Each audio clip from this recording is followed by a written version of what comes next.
La tripleta del gozo. La tripleta del gozo. La tripleta del gozo. Quiero aclarar que la unidad de pensamiento de nuestro pasaje, a pesar de que vamos a tomar hoy solamente desde el versículo 4 hasta el versículo 7, va desde el versículo 1 hasta el versículo 7. Bueno, algunos creen que hasta el versículo 9, pero hoy solamente nos enfocaremos de todas maneras de los versículos 4 al versículo 7. Recordar, como lo hice el domingo pasado, que el autor de la carta a los filipenses es el apóstol Pablo. Está escribiendo esta carta desde la cárcel en respuesta a la generosidad y una ofrenda que habían enviado los hermanos desde la iglesia de Filipo, que estaba siempre bastante retirado de Roma, que es donde está Pablo preso. Los receptores son los hermanos de la iglesia de Filipo, unos hermanos muy llamados por Pablo, que a pesar de estar atravesando en este momento también por algunas tribulaciones, pruebas, necesidades, tienen una ventaja adicional que no tiene el apóstol Pablo, y es que están libres, mientras que Pablo está preso. Y Pablo, desde la cárcel, va a insistirle a los hermanos en la necesidad de un gozo permanente, de un gozo constante, de una alegría permanente, una alegría constante a unos hermanos muy amados, que a pesar de ser verdaderos creyentes, Pablo está convencido de que los hermanos de la iglesia de Filipo son verdaderos creyentes, están padeciendo de un problema que padecen aún muchos cristianos hoy día, y es la falta de gozo. La falta de gozo. Y Pablo les va a enseñar hoy un correcto entendimiento del gozo, un correcto entendimiento del gozo, porque muchas veces nuestro gozo se disminuye porque no tenemos un correcto entendimiento de qué es el gozo. Es posible que algunos hermanos de la iglesia de Filipo tuvieran un incorrecto entendimiento con respecto al gozo y que de pronto lo estuvieran buscando de manera equivocada. Por ejemplo, que de pronto estuvieran buscando el gozo en la fama. El gozo en la fama. Por eso recuerden la enseñanza del domingo pasado, estime de los demás como superiores a ustedes mismos. Él ya los había exhortado con respecto al orgullo y con respecto a los problemas de la soberbia. O sea que es posible que algunos de los hermanos estuvieran buscando el gozo en esto, en sobresalir, en ser los mejores, en ser los primeros, en que cuando ellos llegaran les abrieran, les extendieran la alfombra roja.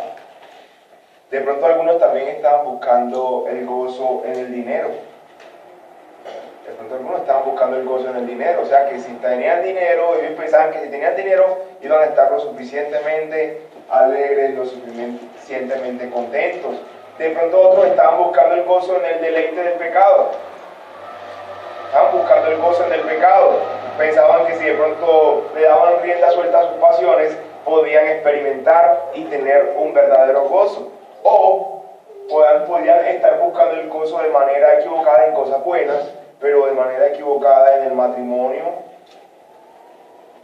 en la libertad física o quizás en la salud, ¿cierto? Hay personas que con facilidad, con frecuencia responden: ¿cómo está? No, estoy bien porque tengo salud. Después de que estés con salud, todo está bien, ¿cierto? Escuchamos con frecuencia esa frase, o quizás la hemos expresado. Pero Pablo hoy quiere enseñarnos que no. O sea, a pesar de que estas son bendiciones del Señor, algunas de las que mencioné anteriormente, esas no deben ser nuestra fuente principal del gozo. Y nuestro gozo no debe estar sujeto y amarrado a ninguna de ellas, sino al Señor Jesucristo. Esa debe ser nuestra fuente de gozo incondicional. Y es importante que esto lo tengamos presente, hermanos, porque nosotros fuimos diseñados para el gozo. Porque nuestro Dios es un Dios que se goza. Nuestro Dios es un Dios que se goza, y por lo tanto nosotros necesitamos el gozo, buscamos el gozo, pero el problema es que lo buscamos de manera equivocada algunas veces. Nuestra enseñanza la vamos a dividir hoy en tres puntos. El primer punto: la alegría, un deber incondicional para el gozo. Va en el versículo 4. La alegría o el regocijo. ¿Deber qué? La alegría, un deber incondicional para el gozo. El segundo punto: la amabilidad o la gentileza, un deber incondicional para el el gozo. Un deber incondicional para el gozo. La amabilidad. Sí, me refiero a la gentileza porque pues, la Reina Valera lo llama la gentileza, la NBI lo llama la amabilidad. Y el tercer y último punto, desde el versículo 6 hasta el versículo 7, la oración, un deber incondicional para el gozo. Esta es la tripleta. Primero la alegría, segundo la amabilidad, tercero la oración. Empecemos entonces con nuestro primer punto. La alegría, un deber incondicional para el gozo. Alégrense siempre del Señor. Insisto, alégrense. El gozo, hermanos, es el endulzante de la vida cristiana. Un cristiano no puede experimentar un contentamiento permanente si descuida esta área de su vida. Sin embargo, es importante que el creyente reconozca y entienda que la única fuente de gozo, la única fuente de la verdadera alegría es el Señor. Por esto el apóstol Pablo dice: alégrense siempre en el Señor. Es necesario que nosotros entendamos y reconozcamos que el único lugar, la fuente inagotable de gozo, lo único que nunca cambia es el Señor. El único que nunca cambia es el Señor. Él es el alfa y la omega. Él nunca cambia. Sin embargo, hay un enemigo de este gozo o de esta alegría a la que el Señor nos llama, y es la idolatría.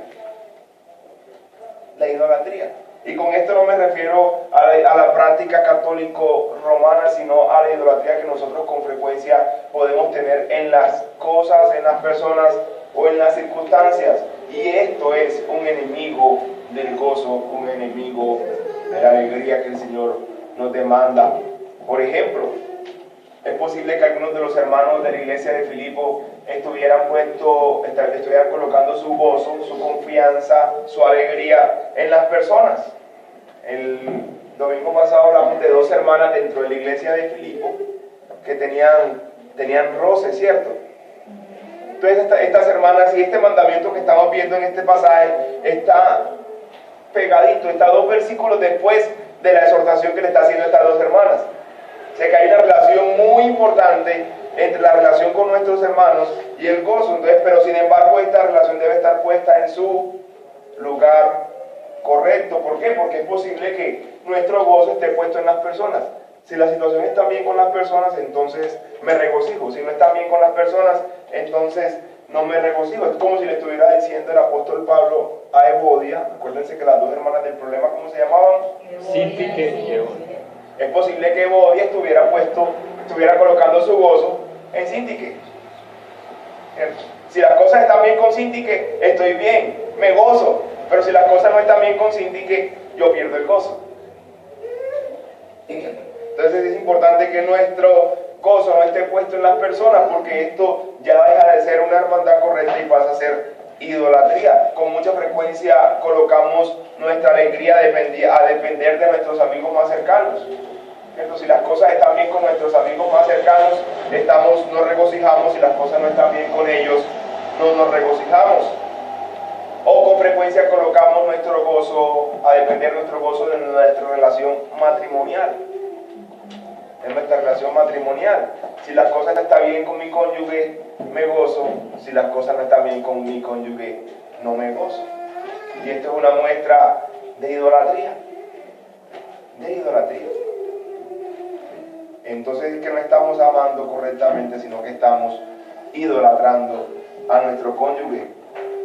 O con nuestros hijos. Si las cosas están bien con nuestros hijos, me gozo. Si las cosas no están bien con nuestros hijos, perdemos el gozo. La idolatría es el peor enemigo del gozo, hermanos. Sin embargo, también podemos estar colocando nuestro gozo en las circunstancias. En las circunstancias. Por ejemplo, en el trabajo. Si las cosas están bien en el trabajo, me gozo. Si las cosas no están bien en el trabajo, pierdo el gozo. Por eso que le dice, alégrense en el Señor. Gócense en el Señor. No en las circunstancias. No en lo que está pasando allá no es lo que está pasando a tu alrededor. Tu gozo debe depender del Señor, del Señor.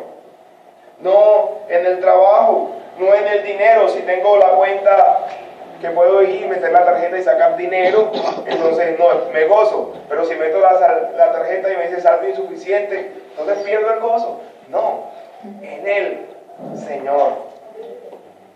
Tampoco en cosas tan nobles como la iglesia. A veces, si las cosas de pronto no están bien en la iglesia, nos desmoronamos en nuestro gozo o con los méritos. Si somos reconocidos, entonces nos alegramos, pero si pasan al lado de nosotros y no nos saludan, perdemos el gozo. O algunos dejan de colocar su gozo y dejan de idolatrar a las personas, a las circunstancias, e idolatran el pecado. Idolatran el pecado. Y piensan que el pecado les va a dar alegría. Y el apóstol Pablo nos está enseñando, el Espíritu de Dios nos está enseñando a nosotros hoy, que nada de estas cosas nos pueden producir gozo, nada de estas cosas nos puede dar el gozo verdadero. Es posible que algunos estén colocando o estuvieran colocando su confianza o buscando el gozo en el sexo, en la pornografía. Si veo pornografía me voy a sentir gozoso, si no la veo no me voy a sentir gozoso. En la vanidad. Hace un tiempo atrás vi una noticia de un que publicó un periódico que había mujeres que se pasaban 8 horas en el día frente al espejo. 8 horas en el día frente al espejo. Su gozo está puesto ¿en qué? En su belleza, en cómo me veo, cómo me están viendo los demás. Si me veo, estoy hablando en términos de mujer, si me veo bonita, o repito, en términos de mujer, me gozo. Pero si no me veo tan bonita, no me gozo. Y Pablo le dice, no, alégrense en el Señor. En el Señor. Que su gozo esté puesto en el Señor. Y algo importante que dice es, insisto, alégrense. En la Reina Valera dice, otra vez os digo, regocijaos. Esto es importante, hermanos, porque el gozo al que nosotros somos llamados debe ser incondicional. Incondicional, y es necesario que nos lo estemos repitiendo a nosotros mismos constantemente. Con frecuencia pasaba algo con mi pequeño hijo, con Moisés, y es que cuando lo llevábamos al parque, hace un tiempo atrás lo llevábamos al parque, cuando salí iba todo contento para el parque, pero cuando ya nos regresábamos del parque para la casa, ya comenzaba a lagrimear,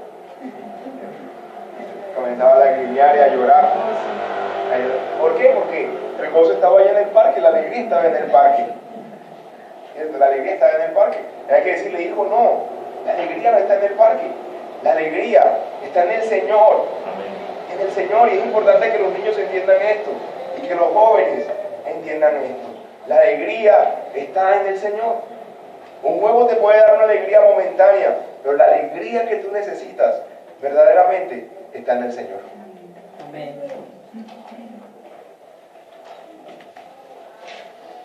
Y el hecho de que Pablo y que el Espíritu de Dios haya permitido que el apóstol Pablo repitiera esto, insisto, alégrense, es la necesidad que tenemos de estarnos repitiendo. Y él en el capítulo 3 de esta misma carta, él les había dicho en el versículo 1, para mí no es molesto el volver a escribir lo mismo, y a ustedes les da seguridad. O sea, la necesidad y lo bueno que es para nosotros que se nos repitan las cosas, y especialmente lo bueno que nos estemos repitiendo a nosotros mismos. Alégrate en el Señor, alégrate en el Señor. ¿Por qué? Porque con mucha facilidad desviamos nuestra mirada y comenzamos a buscar la alegría en otras cosas. Así que es importante lo que él está haciendo acá. Insisto, alégrate en el Señor. Y es necesario que nos lo repitamos a nosotros mismos. Alégrate en el Señor en el momento que estemos perturbados, en el momento que estemos entrando a depresión, a ansiedad. Alégrate en el Señor. Alégrate en el Señor. David lo hacía, por ejemplo, en el Salmo 103. Él le habla a su alma. Dice, Bendice, alma mía, al Señor. Bendice, alma mía, al Señor. Se autopredicaba, se autoexhortaba. También es necesario que nosotros lo hagamos. Insistirnos a nosotros mismos que la alegría la debemos buscar es en el Señor. Pero también en el capítulo 42 de los Salmos, él vuelve y se habla a sí mismo y le dice: ¿por qué te abates, oh alma mía? ¿Por qué te turbas dentro de mí? Es necesario que nosotros mismos nos exhortemos al regocijo, al gozo, a la alegría en el Señor. Y esto nos conduce a nuestro segundo punto: la amabilidad debe incondicional para el gozo.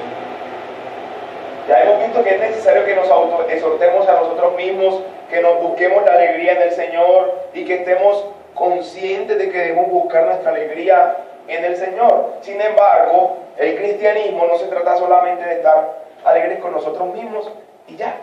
No, también es cómo eso lo manifestamos y cómo eso lo llevamos hacia las personas que están a nuestro alrededor. Cómo extendemos nuestra alegría a nuestros semejantes. Si nos hemos dado cuenta que de pronto cuando alguien está llorando, vemos una persona llorando, eso se nos contagia, ¿cierto? Uno ve una persona llorando y bueno, igual también lo mismo sucede cuando nosotros nos regocijamos. Cuando nosotros nos regocijamos, eso lo contagiamos a las personas que están a nuestro alrededor. Dice el versículo 5, que su amabilidad sea evidente a todos. Que su amabilidad sea evidente a todos. Ya Pablo les había hablado en los versículos anteriores, en el capítulo 1, en el versículo 9, había exhortado a los hermanos que vuestro amor abunde aún más y más. En el capítulo 2, versículos 3 y 4, donde estudiamos el domingo anterior, les dice: no hagan nada por egoísmo, antes consideren a los demás como superiores a ustedes mismos. En el capítulo 4, en el versículo 2, habla a dos hermanas en específico con respecto a las diferencias que ellas tenían, como lo mencioné anteriormente. Entonces él había estado exhortando ya durante la carta a la amabilidad, a la gentileza, al amor mutuo, ¿cierto? Y es importante porque es en toda la carta donde se nos demuestra que algo importante para que nosotros experimentemos un gozo verdadero es nuestra relación con nuestros hermanos. Es que no estemos tratando a nuestros hermanos como inferiores a nosotros, sino como superiores a nosotros. Así que la gentileza es importante para experimentar el gozo de manera completa, primero en el Señor, luego en nuestra relación con nuestros hermanos. Jesús mandó, el mismo Señor mandó que nuestra luz sea conocida por todos los hombres. Que nuestra luz sea conocida por todos los hombres. Y es importante esta expresión, que su amabilidad sea evidente ante todos. Es importante que hagamos una pausa y la palabra todos. ¿Por qué? Porque con mucha facilidad podemos tener la tendencia a ser amables con algunos, ¿cierto? Que su amabilidad, ahí hubiera sido más sencillo y más fácil de cumplir si dice que su amabilidad sea conocida por algunos, o por las personas de su alrededor, o por las personas que son muy queridas, ¿cierto? O por las personas que son muy amables. No, ahí dice que su amabilidad sea evidente ante todos. O sea, con aquellas personas que nos caen bien y también con aquellas personas que por alguna u otra razón no se hacen querer tanto, ¿cierto? Él dice que su amabilidad sea evidente ante todos. Lamentablemente algunas veces por huir del pecado de la hipocresía, que también tenemos que huir del pecado de la hipocresía y en algún momento compartiremos con respecto a ese tema.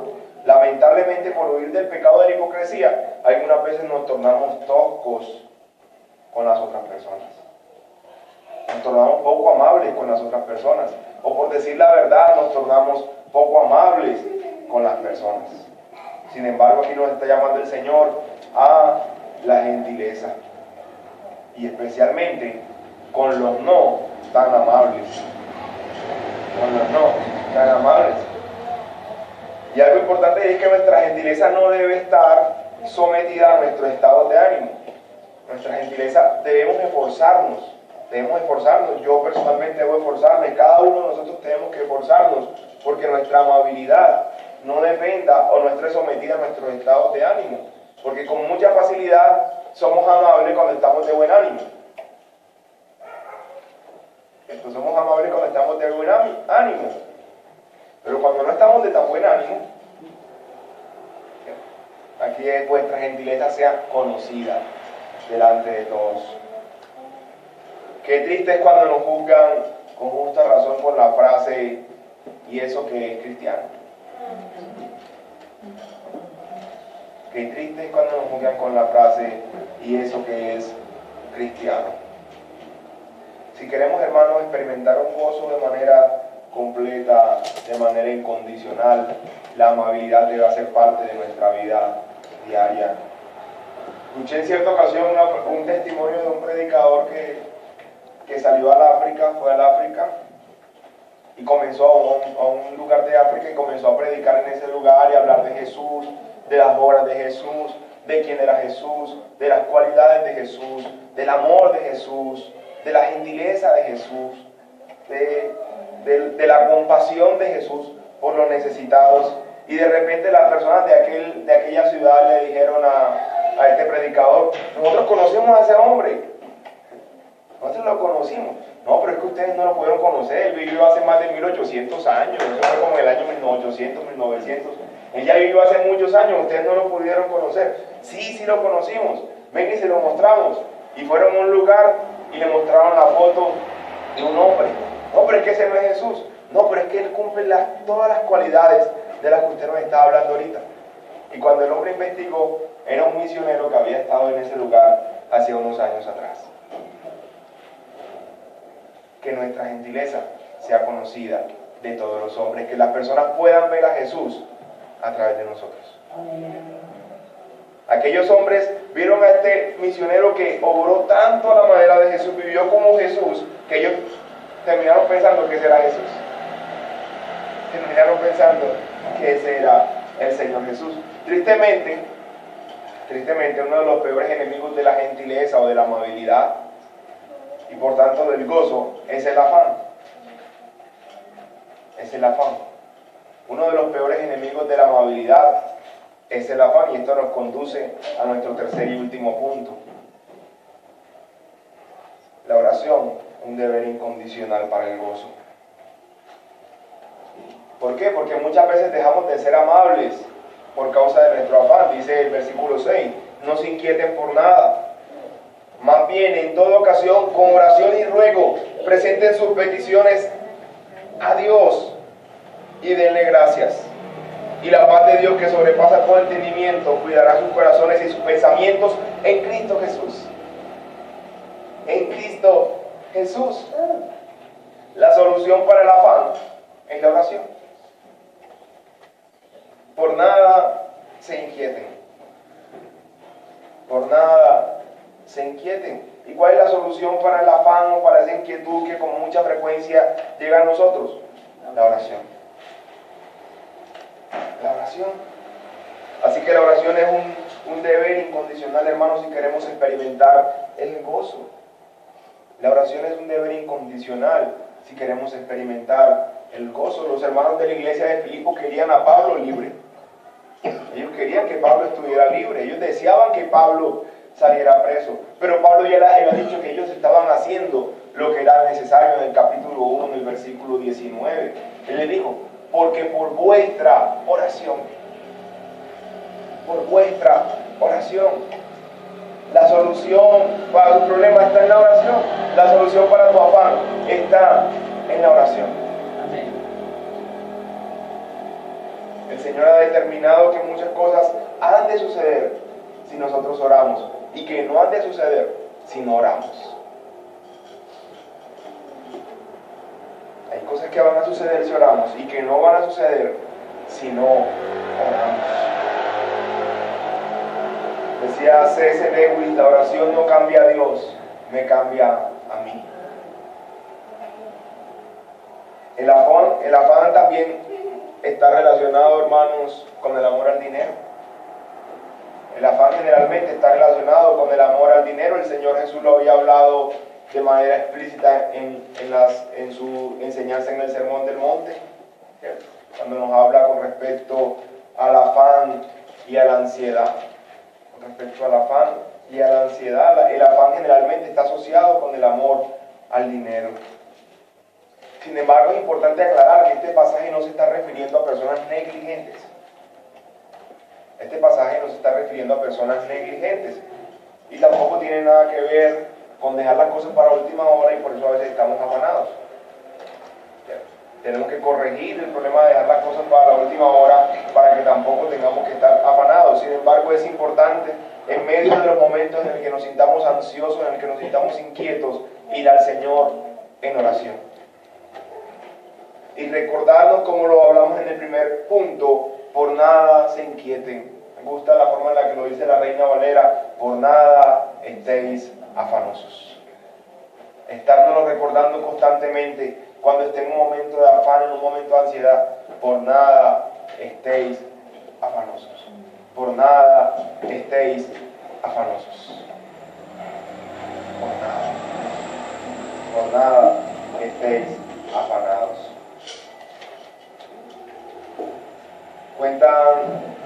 Cuentan que en una ocasión Charles Spurgeon, un testimonio de Charles Spurgeon, fue a visitar en cierta ocasión a un hombre que tenía un orfanato. ¿Cómo es que se llama ese hombre, esposa? George Mueller. Fue a visitar a George Mueller. Y antes de ir a visitarlo, él lo fue a visitar en una hora muy temprana, muy tarde, no recuerdo con exactitud. Fue a visitar a George Mueller porque el Señor puso en su corazón llevar una ofrenda a George Mueller. El Señor puso en su corazón llevar una ofrenda, creo que de 2.000 euros, algo así. Se lo habían dado a él, le habían dado esa ofrenda a él, y el Señor puso en su corazón que la fuera y la entregara a George Mueller. Sale Charles Spurgeon a llevar la ofrenda a George Mueller, y cuando de repente se va asomando como por la ventana, se acerca un poco y ve a George Mueller de rodillas orando.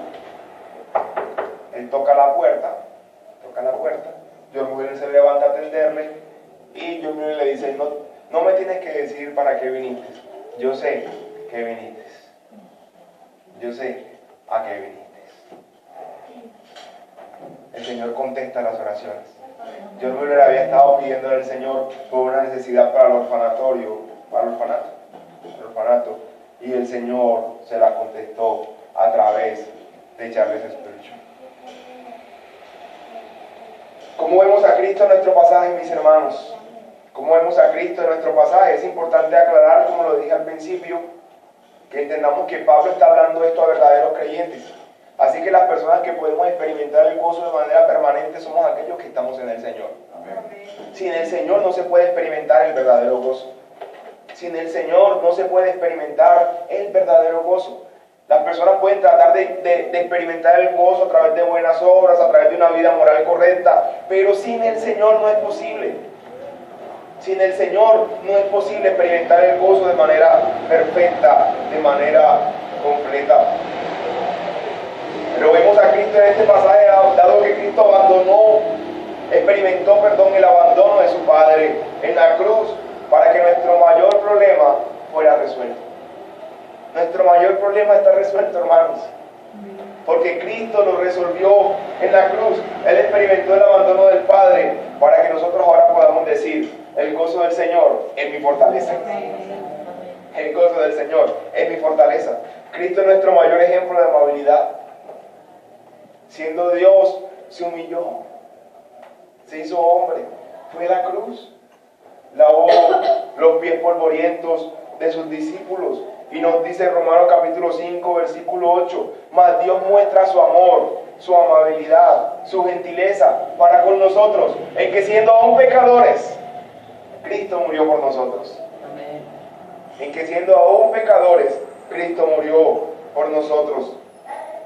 Cristo es nuestro ejemplo de oración. Siendo Dios, oraba largas horas. Estando en la condición de hombre, llevaba sus peticiones delante del Padre Celestial.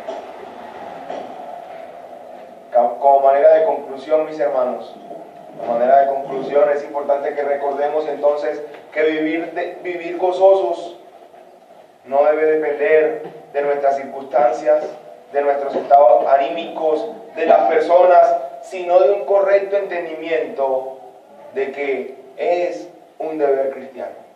Regocijarnos en el Señor, además de ser algo agradable, es un deber cristiano. Y que Cristo es nuestra fuente de gozo. Cristo es nuestra fuente de gozo. Y que nuestro gozo, nuestra alegría se debe reflejar en nuestra relación con nuestros semejantes.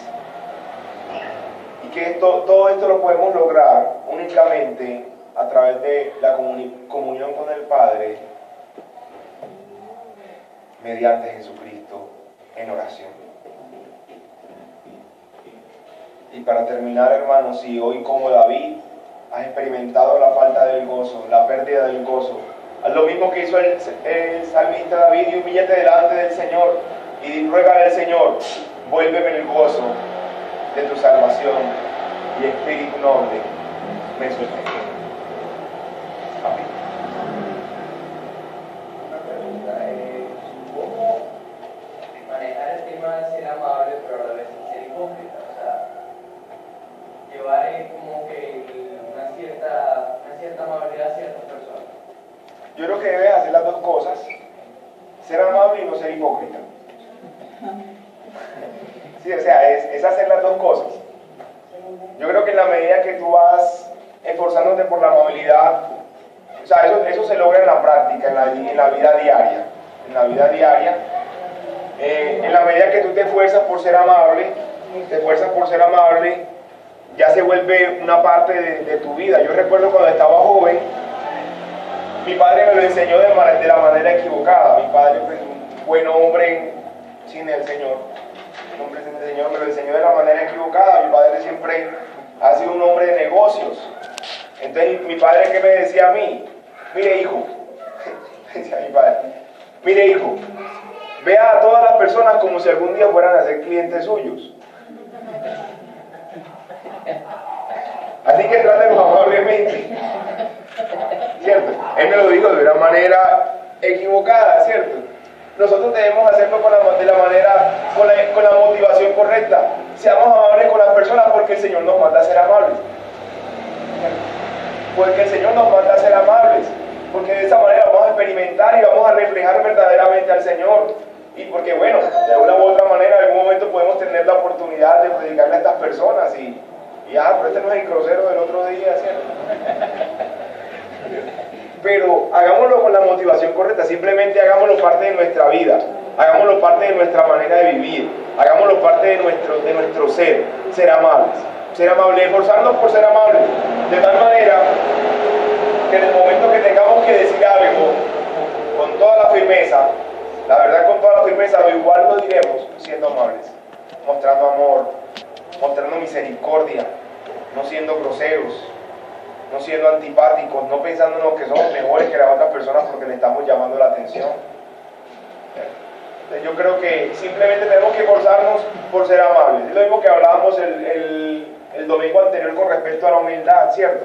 Bueno, ¿y qué pasa cuando se quieren aprovechar de mí? Bueno, yo creo que el problema central no es que se quieran aprovechar de mí. El problema central es que yo tengo un problema de orgullo y que tengo que esforzarme porque ese orgullo sea quebrantado. El problema principal es que yo me amo mucho a mí mismo y no acepto que me toquen.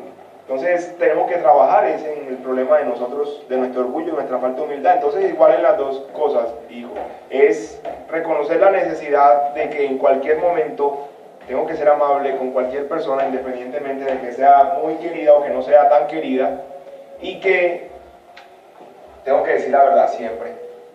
Tengo que decir la verdad siempre en amor, en humildad y con amabilidad. Y bueno, un ejemplo de eso, creo que de eso podemos ver al Señor. En el Señor, si leemos el Evangelio, podemos ver de manera clara y vamos a entender en qué momento tenemos que hablar con firmeza y con mucha seriedad, independientemente de que esto no va a significar que yo estoy dejando de ser amable. ¿Sí me hago entender? Sí, para comentar un poquito. Sí, señor. Él, no se lo acaba de explicar bien, pero él se va a quedar pensando, ¿dónde comienzo?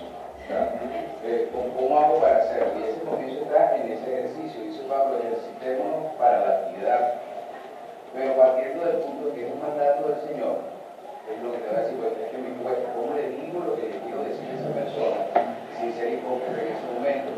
Entonces tengo que recordarte una serie de cosas. La primera, que es un mandato del Señor, que es para el Señor, porque ese ejemplo que puso nuestro hermano Tomás sobre ese hombre que, no, ese hombre lo conocemos, ¿cuántos ateos no hay también como ese hombre? En este caso era un misionero, pero ¿cuántos ateos son moralmente buenos en su casa? Hacen cosas incluso moralmente mejores que muchos cristianos, y eso debemos tomarlo como ejemplo, pero finalmente no tienen nada en el Señor. Yo no conozco una persona más amable que mi papá, y que ante una situación difícil tenía una sonrisa, ante un accidente, ante algo difícil, pero finalmente un hombre se ríe. Entonces esas cosas pasan a ser meramente terrenales cuando no las consideramos un mandato del Señor. O sea, debo decirle que lo que está haciendo no está bien, y entonces pienso y oro: Señor, guíame para yo decirle a aquellas personas que sin ser hipócrita, pero decirle la verdad en ti.